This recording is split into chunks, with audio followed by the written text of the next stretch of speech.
Comment trouver un sens à la souffrance? La souffrance est une partie intégrante de la vie, et la question de son sens est l'un des défis les plus difficiles auxquels nous sommes confrontés. Bien que la souffrance semble être quelque chose que nous aimerions éviter, la Bible et les réflexions spirituelles enseignent qu'elle peut conduire à une compréhension plus profonde de la vie, à une croissance spirituelle et à la découverte de l'amour de Dieu sous de nouveaux aspects. Jésus, notre Sauveur, a lui-même traversé la souffrance, montrant que ce n'est pas une fin, mais qu'elle peut mener à une nouvelle vie. Dans l'Évangile selon Jean, Jésus dit, « En vérité, je vous le dis, si le grain de blé tombé en terre ne meurt pas, il reste seul. Mais s'il meurt, il porte beaucoup de fruits. » Évangile selon Jean, chapitre 12, verset 24. Ces paroles rappellent que la souffrance, bien que douloureuse, peut porter le fruit de la transformation et d'un nouveau commencement. Dans sa lettre aux Romains, l'apôtre Paul écrit « Nous savons que toute chose concourt au bien de ceux qui aiment Dieu. » Lettre aux Romains, chapitre 8, verset 28. Bien qu'il soit difficile de trouver un sens à la souffrance au moment où nous l'éprouvons, la foi dans le plan de Dieu nous aide à trouver l'espoir et la force de la traverser. La psychologie suggère que les personnes qui donnent un sens à leur souffrance sont mieux à même de faire face aux difficultés et retrouvent plus rapidement un équilibre émotionnel. Découvrir un sens dans les expériences difficiles peut mener à un développement personnel, au renforcement des relations et à une meilleure compréhension de soi. Comment trouver un sens à la souffrance dans la pratique? Tout d'abord, tournez-vous vers Dieu dans la prière. Dans le livre des Psaumes, nous lisons « L'Éternel est près de ceux qui ont le cœur brisé, il sauve ceux qui ont l'esprit abattu » Livre des Psaumes, Psaume 34, verset 19. La prière permet d'exprimer la douleur mais aussi de s'ouvrir au réconfort et à la direction divine.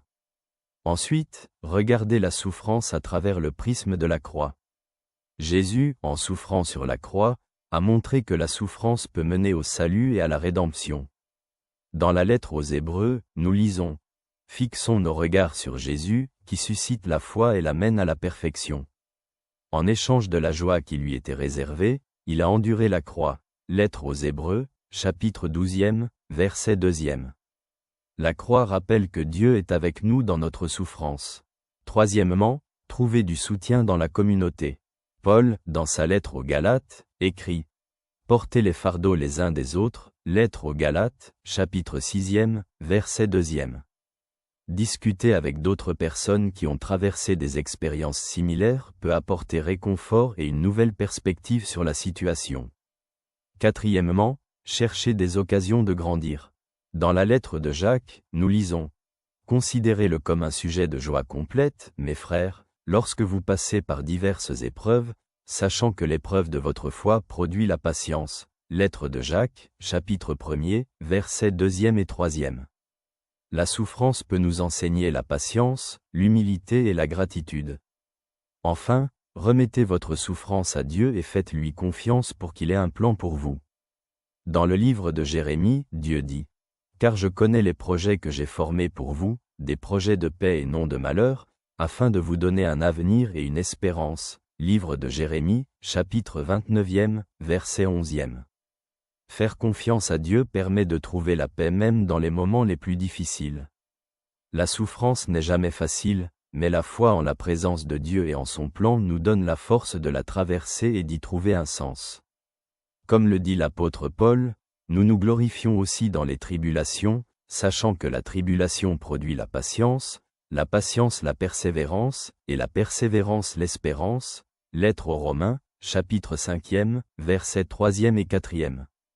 Dans la souffrance, nous pouvons découvrir une espérance qui nous conduit vers une relation plus profonde avec Dieu et une vie pleine. Je te salue chaleureusement, ton ami. Avec Dieu.